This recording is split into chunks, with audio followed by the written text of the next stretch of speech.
there's always a different challenge coming up.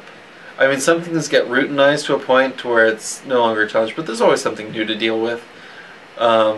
Most of the more recent challenges haven't been as much for media, but rather the social media systems. Because those you can't just open the file in a hex editor and poke around it and figure out how it works, because it's wholly on a separate system somewhere that you have no access to. The only access you have is the end user interface that they give you, and figuring out what on earth am I going to do with this thing has been some of the greater challenges that I've been facing recently. Media has more or less boiled down to, do I have the equipment to read the data off of it? And then for some of these odder items, like for example, we have these disks from a Brother word processor that I have no idea what we're going to do with.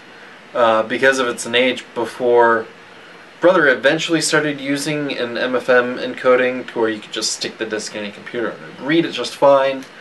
But these earlier models, which happen to be the one our donor used, is this proprietary hardware, and we have a cryoflux so we can pull off the flux transitions, but then you have to figure out how to interpret those flux transitions, and I don't have the time to do that reverse engineering right now. We can get the flux transitions off this, but I don't have the time to do the reverse engineering to figure out what this data is. Fortunately, from the labels, we know what's on there, and we have, from the donor, printed drafts of this work.